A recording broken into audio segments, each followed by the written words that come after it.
57वां अध्याय भक्त के लक्षण हारित स्मृति का आरंभ। ब्राह्मण धर्म का वर्णन। राजा बोले, ब्राह्मण, आप मुझसे भगवान नृसिंह के भक्तों का लक्षण बताइए जिनका संग करने मात्र से विष्णुलोक दूर नहीं रह जाता। श्री मार्कंडेय जी ने कहा, राजन, भगवान विष्णु के भक्त उनकी पूजा अर्चा करने में महान उत्सव रखते हैं। वे अपने मन और इंद्रियों को संयम में रखते हुए धर्म में तत्पर रहकर सारे मनोरथों को सिद्ध कर लेते हैं। भगवत भक्त जन सदा परोपकार और गुरु सेवा में लगे रहते हैं, जिससे सबसे मीठे वचन बोलते और अपने अपने वर्ण तथा आश्रम के सदाचारों का पालन करते हैं। वे वेद और वेदार्थ का तत्व जानने वाले होते हैं। उनमें क्रोध और कामनाओं का अभाव होता है। वे सदा शांत रहते हैं। उसके मुख पर सौम्य भाव लक्षित होता है तथा वे निरंतर धर्माचरण में लगे रहते हैं।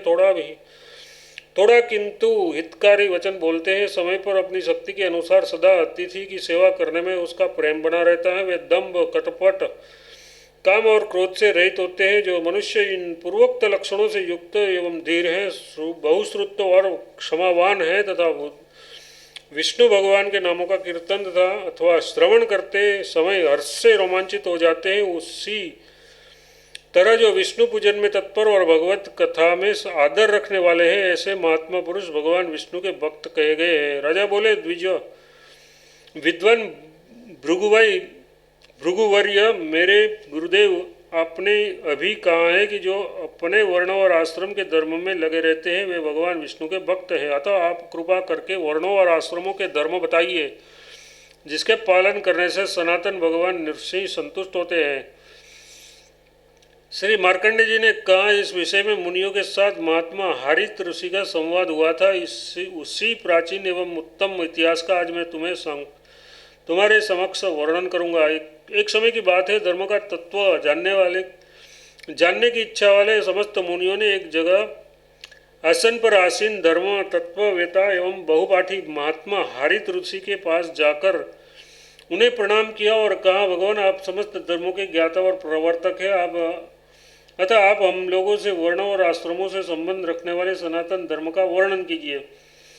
श्री आरित जी बोले, पूर्व काल में जगत सृष्टा भगवान नारायण जल के उस ऊपर शेष नाग की सैया पर श्री लक्ष्मी जी के साथ शयन करते थे। कहते हैं, शयन काल में ही उन भगवान की नाभि से एक दिव्य कमल प्रकट हुआ और उस कमल कोश में से वेद वेदांतों के ज्ञान से विभूषित श्री ब्रह्मा जी प्रकट हुए। उन ब्रह्मा जी ने सृष्टि के लिए भगवान नारायण की आज्ञा होने पर सर्वप्रथम ब्राह्मणों को अपने मुख से प्रकट किया, फिर क्षत्रियों को बाहुओं से और वैश्यों को जांघों से उत्पन्न किया। अंत में उन्होंने चरणों से शूद्रों की सृष्टि की। फिर कमलोद्भव ब्रह्मा जी ने क्रमशः उन्हीं ब्राह्मणों आदि वर्णों के धर्म का उपदेश करने वाले शास्त्रों और वर्णों की मर्यादा का वर्णन किया। द्विजवरों, ब्रह्मा जी ने जो कुछ उपदेश किया वह सब मैं आप लोगों से कह रहा हूँ। आप उसे वह धर्मशास्त्र धन, यश और आयु को बढ़ाने वाला तथा स्वर्ग और मोक्ष रूपी फल को देने वाला है। जो ब्राह्मण कुल में उत्पन्न हुए स्त्री के गर्भ और ब्राह्मण के ही वीर्य से उत्पन्न हुआ है वह ब्राह्मण कहा गया है।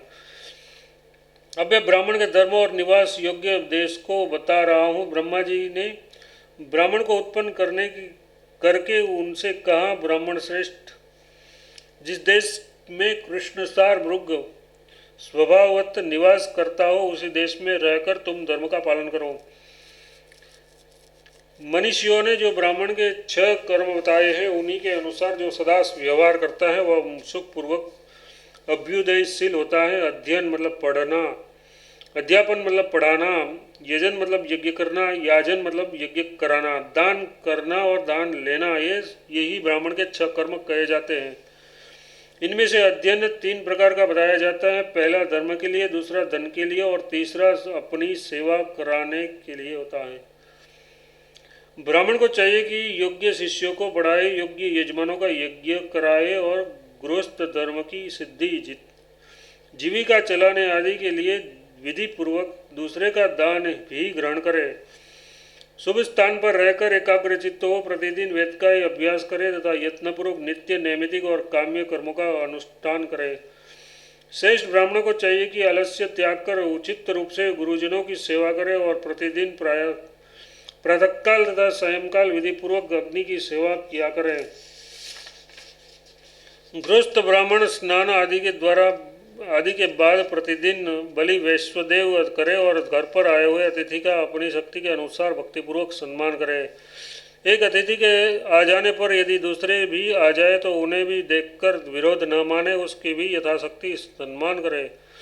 सदा अपनी ही स्त्रियों में अनुराग रखे, दूसरे की स्त्री के संपर्क में सदा दूर रहे, सदा सत्य बोले, क्रोध न करे, अपने धर्म का पालन करता रहे, अपने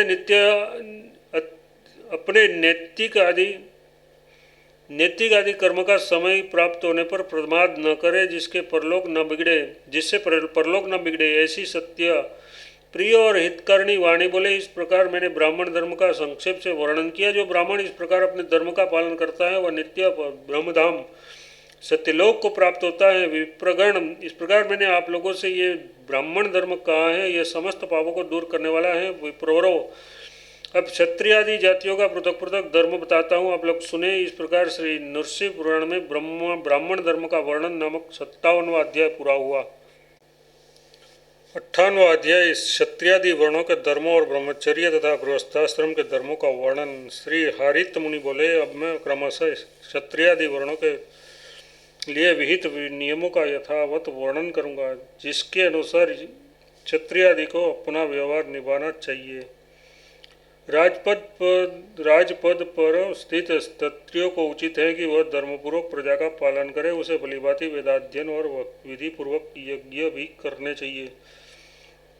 धर्म बुद्धि से युक्त हो, श्रेष्ठ ब्राह्मणों को दान दे, सदा अपनी ही स्त्री में अनुरक्त रहकर पर स्त्री का त्याग करे, नीति शास्त्र का अर्थ समझाने में निपुण हो, संधि और विग्रह का तत्व समझे, देवताओं और ब्राह्मणों में भक्ति रखे, पितरों का पूजन श्राद्धादिक कर्म करे, धर्मपूर्वक ही विजय की इच्छा करे, अधर्म को भलीभांति त्याग दे। इस प्रकार आचरण करने वाले क्षत्रिय उत्तम गति को प्राप्त होता है। वैश्य को चाहिए कि वह विधिपूर्वक गौरक्षा, कृषि और व्यापार करे तथा अपनी शक्ति के अनुसार धर्मदान और गुरु सेवा भी करे। लोभ और दंभ से सर्वदा दूर रहे, सत्यवादी हो, किसी के दोष न देखे, मन और इंद्रियों को संयम में रखकर पर स्त्री का त्याग करे और अपनी ही स्त्री में अनुरक्त रहे।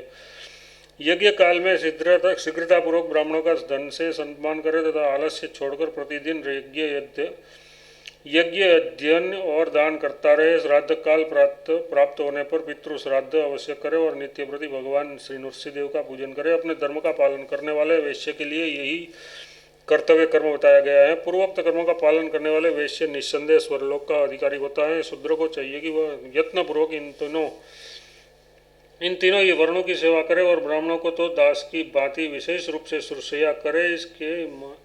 किसी के मांग कर नहीं, अपनी ही कमाई का दान करे। जीविका के लिए कृषि कर्म करे। प्रत्येक मास में न्याय और धर्म के अनुसार गृहों का पूजन करे।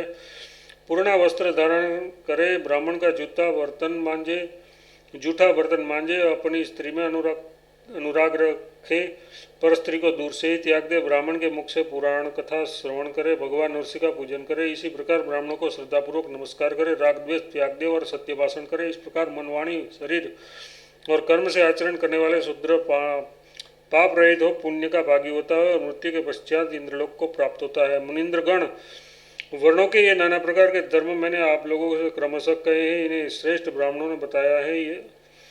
अब मैं क्रम से प्रथम ब्रह्मचर्य आश्रम के वर्णन धर्म बता रहा हूँ, आप लोग सुने। श्री हरित मुनि बोले, उपनयन संस्कार हो जाने के बाद ब्रह्मचारी बालक सदा गुरुकुल में निवास करे। उसको चाहिए कि मनवाणी और कर्म से गुरु का प्रिय और हित करे। वह ब्रह्मचर्य का पालन, भूमि पर शयन और अग्नि की उपासना करे। गुरु के लिए जल का घड़ा भरकर लाए और हवन के निमित्त समिधा ले आए।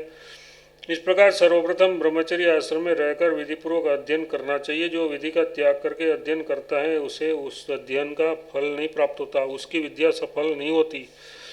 विधि की अवहेलना करने पर वह जो कुछ भी कर्म करता है विधि भ्रष्ट एवं नास्तिक होने के कारण उसे उसका फल नहीं मिलता। इसलिए गुरुकुल में रहकर अपने अध्ययन की सफलता के लिए उपयुक्त व्रतों का आचरण करना चाहिए और गुरु के निकट समस्त सोचाचार को सीखना चाहिए। ब्रह्मचारी सावधान और एकाग्र चित्त रहकर मृग, चर्म, पलाश, दंड, मेखला और उपवीति मतलब जनेऊ धारण करे।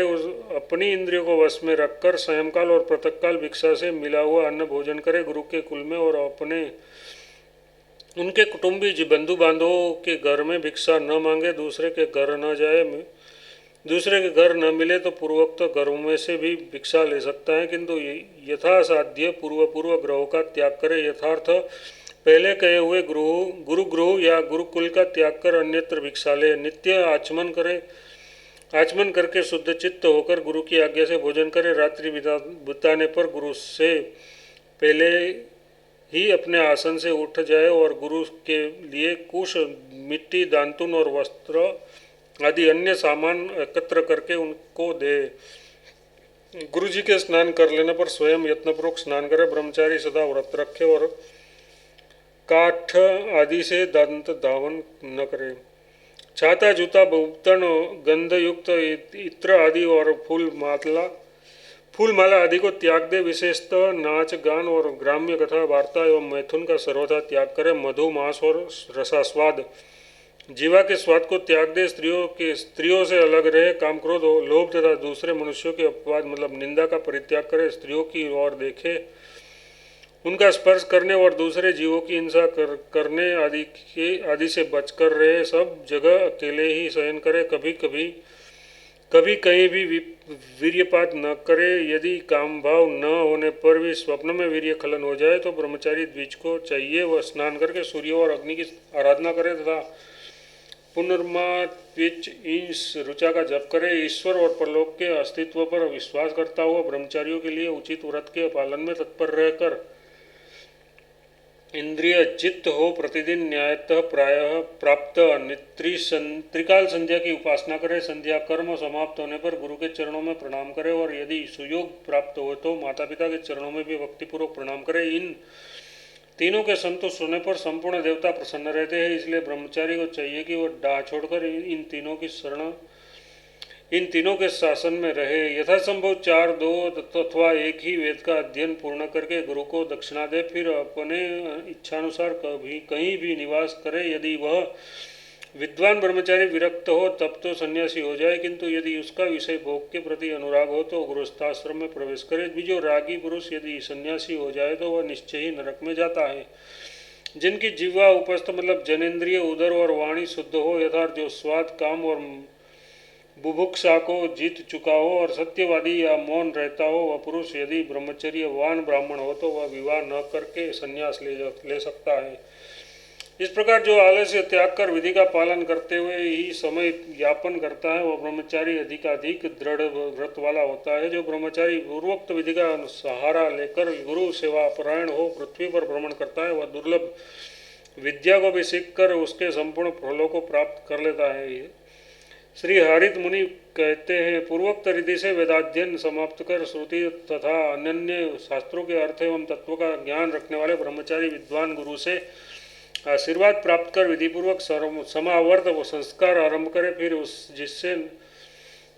जिसके नाम और गोत्र अपने से भिन्न हो, जिसके भाई भी हो, जो सुंदर एवं शुभ लक्षणों वाली हो, जिसके शरीर के सभी अवयव अविकल हो और जिनका आचरण उत्तम हो, ऐसी कन्या के साथ विवाह करे। जिसके शरीर का रंग कपिल हो, जो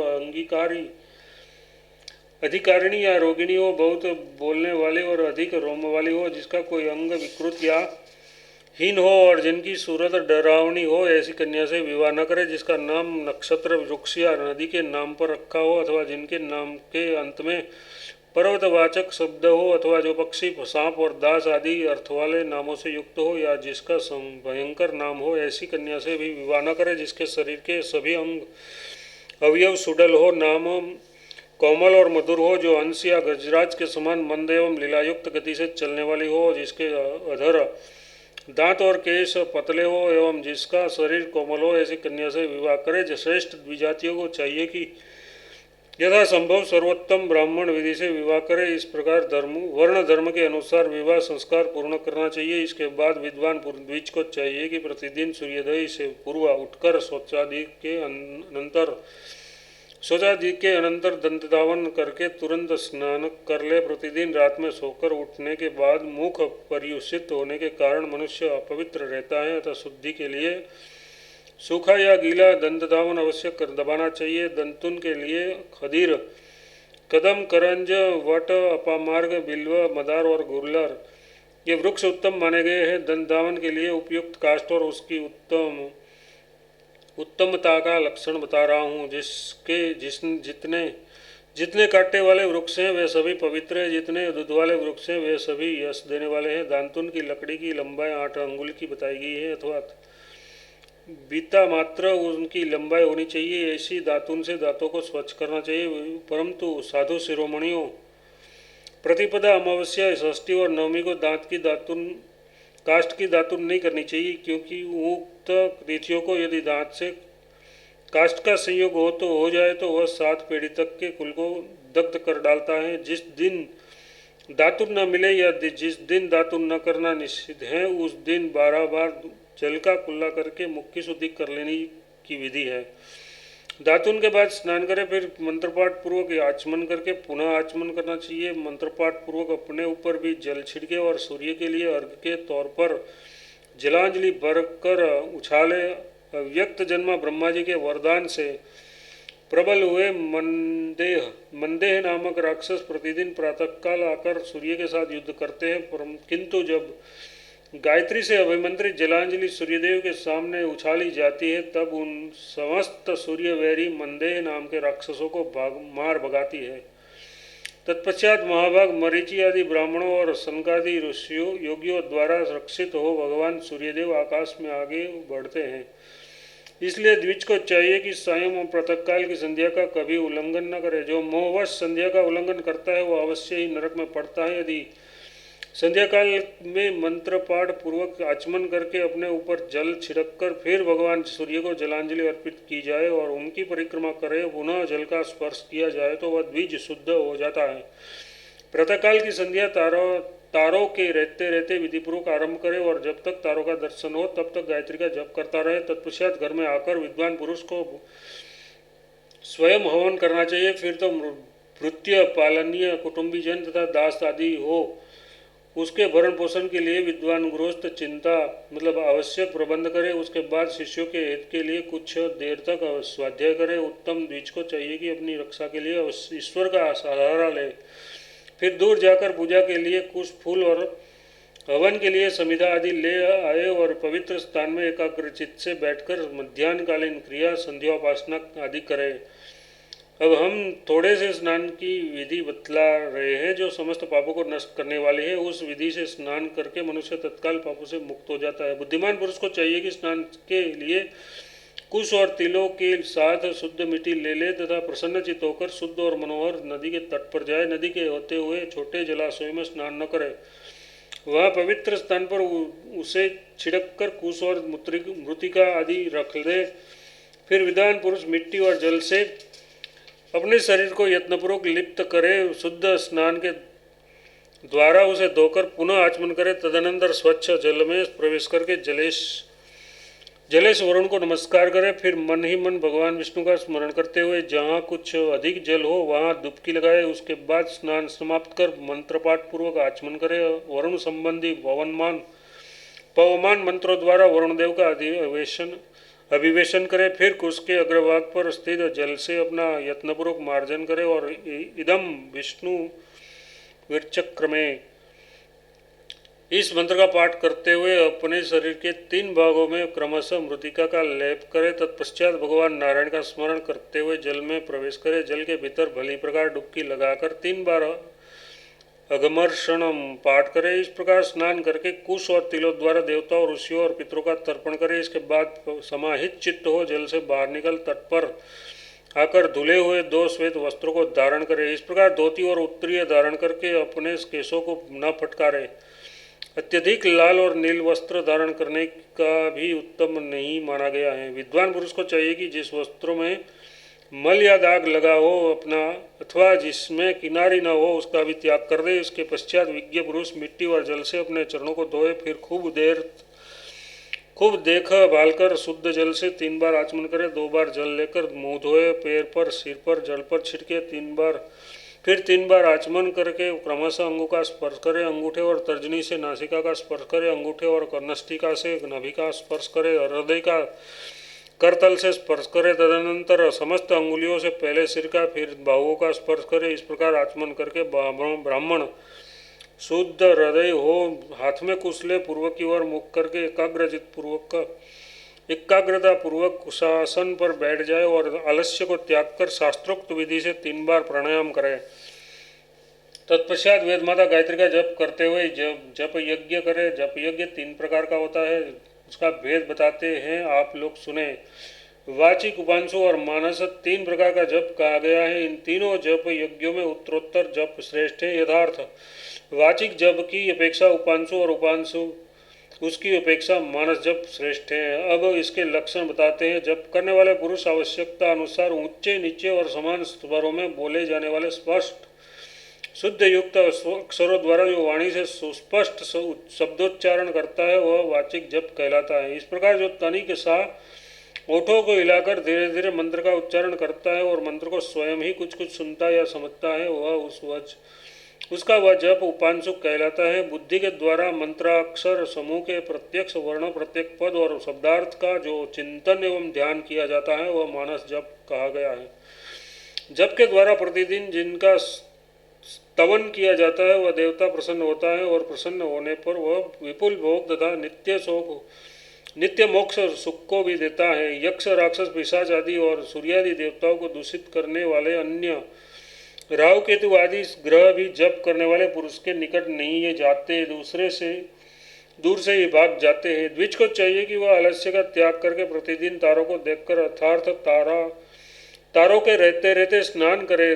गायत्री के अर्थ में मन लगा गायत्री मंत्र का जप करे। जो द्विज अधिक से अधिक 1000 साधारणतया 100 अथवा कम से कम 10 बार प्रतिदिन गायत्री का जप करता है वह पापों से लिप्त नहीं होता। इसके बाद सूर्य देव को पुष्पांजलि अर्पित करके अपनी भुजाएं ऊपर उठाकर ओम उद्दत्य जात वेद सम तथा ओम तच्छ श्रुदेव हितम इन मंत्रों का जप करे। फिर प्रदक्षिणा करके सूर्यदेव को प्रणाम करे। तत्पश्चात विद्वान पुरुष प्रतिदिन देव तीर्थ से उंगलियों द्वारा देवताओं का तर्पण करे। विज्ञ पुरुष को देवताओं और उनके गणों का, ऋषियों और उनके गणों का तथा पितरों और पितृगणों का प्रतिदिन तर्पण करना चाहिए। तदनंतर स्नान के बाद उतारे हुए वस्त्र को निचोड़कर पुनः आचमन करे। फिर हाथ में कुश लेकर कुशासन पर बैठ जाए और ब्रह्म यज्ञ की विधि के अनुसार पूर्वाभिमुख हो बुद्धिपूर्वक ब्रह्म यज्ञ वेद का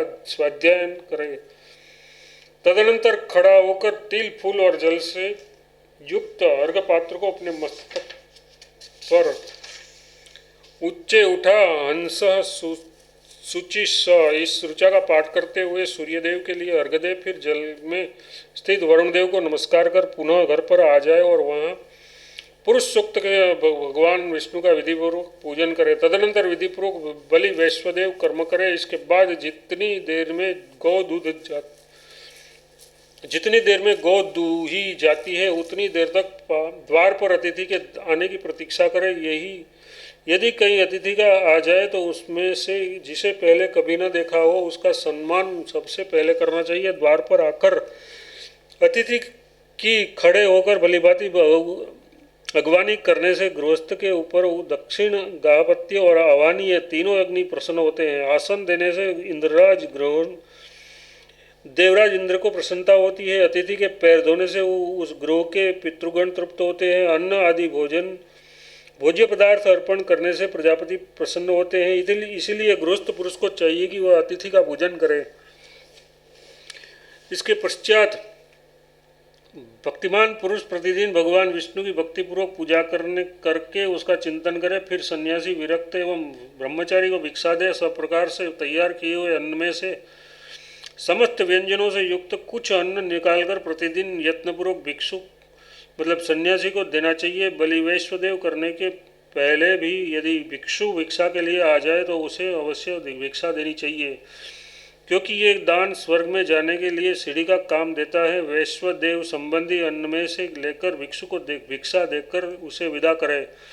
वैश्वदेव कर्म न करने के दोष को वह भिक्षु दूर कर सकता है। फिर सुवासिनी मतलब सुहागिन और कुमारी कन्याओं तथा रोगी व्यक्तियों को और बालकों को एवं वृद्धों को पहले भोजन करा के उससे बचे हुए अन्न को गृहस्थ पुरुष स्वयं भोजन करे। भोजन करते समय पूर्व या उत्तर की ओर मुंह करके बैठो और मौन रहे अथवा कम बोले। भोजन से पहले प्रसन्न चित्त से अन्न को नमस्कार करके पृथक पृथक 5 प्राणवायु के नाम मंत्र से यथार्थ ओम प्राणाय स्वाहा, ओम अपानाय स्वाहा, ओम व्यानाय स्वाहा, ओम उदानाय स्वाहा, ओम समानाय स्वाहा, इस प्रकार उच्चारण करते हुए 5 बार प्राणाग्निहोत्र करे। इसके बाद एकाग्रचित होकर उस स्वादिष्ट अन्न को स्वयं भोजन करे। भोजन के बाद मुंह हाथ दो आचमन कुल्ला करके अपने उदर का स्पर्श करते हुए इष्ट देव का स्मरण करे। फिर विद्वान पुरुष इतिहास पुराणों के अध्ययन में कुछ समय व्यतीत करे। तदनंतर सायंकाल आने पर बाहर नदी या जलाशय के तट पर जाकर विधिपूर्वक संध्याउपासना करे। पुनः रात्रिकाल में हवन करके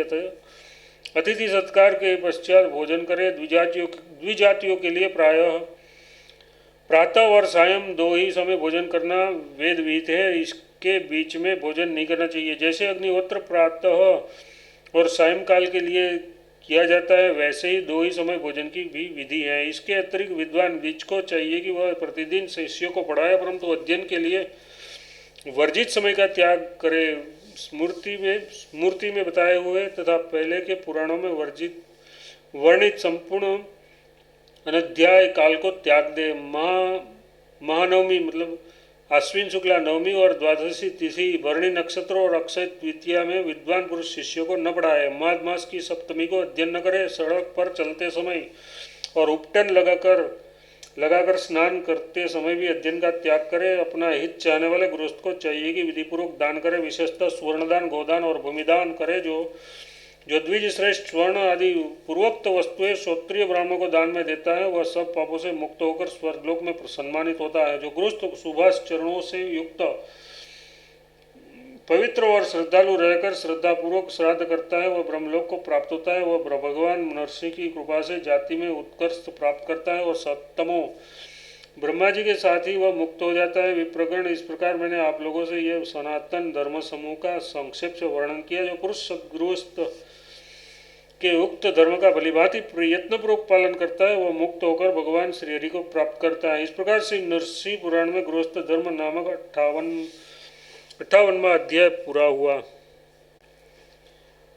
59वां अध्याय वानप्रस्थ धर्म। श्री हारित मुनि बोले, महाभाग, इसके बाद मैं वानप्रस्थ का लक्षण और श्रेष्ठ धर्म बताऊंगा। आप लोग मेरे द्वारा बताए जाने वाले उस धर्म को सुने। गृहस्थ पुरुष जब यह देख ले कि मेरे पुत्र पौत्र हो गए हैं तथा बाल भी पक गए हैं, अब वह अपनी भार्या को पुत्रों की देख रेख में सौंपकर स्वयं अपने शिष्यों के साथ वन में प्रवेश करे। जटा, चिर, वल्कल, वस्त्र, नख, लोम आदि धारण किए हुए यज्ञोक्त विधि से अग्नि में हवन करे। विद्वान पुरुष को चाहिए कि पत्तों वाले साग आदि से या धरती से स्वयं उत्पन्न हुए निवार आदि से अथवा कंद मूल फल आदि से प्रतिदिन आहार क्रिया का निर्वाह करे। प्रातः, मध्याह्न और सायं तीनों कालों में स्नान करके सदा कठोर तपस्या करे। पराक आदि व्रतों का पालन करता हुआ वानप्रस्थ पुरुष एक पक्ष या एक मास के बाद भोजन करे, अथवा दिन रात के चौथे या 8वें भाग में एक बार भोजन करे, अथवा छठे दिन कुछ भोजन करे या वायु पीकर रहे। ग्रीष्म काल में पंचाग्नि के मध्य बैठे, वर्षा काल में और धरावृष्टि होने पर बाहर आकाश के नीचे समय व्यतीत करे और हेमंत ऋतु में तप करते हुए वह जल में खड़ा रहकर समय बिताए। इस प्रकार कर्मभोग द्वारा आत्मशुद्धि करके अग्नि को भावना द्वारा अंतःकरण में स्थापित कर उत्तर दिशा को चला जाए। वह तपस्वी देहपात होने पर वन में मौन रहकर इंद्रियातीत ब्रह्म का स्मरण करता हुआ देह त्याग कर ब्रह्मलोक में पूजित होता है। जो द्विज विश्रेष्ठ वनवासी वानप्रस्थ होकर महान सत्वगुण और समाधि से युक्त हो, तप का अनुष्ठान करता है, वह पाप रहित हो, प्रसन्न चित्त होकर विष्णुधाम को प्राप्त होता है। इस प्रकार से नृसिंह पुराण में वानप्रस्थ धर्म नामक 59वां अध्याय पूरा हुआ।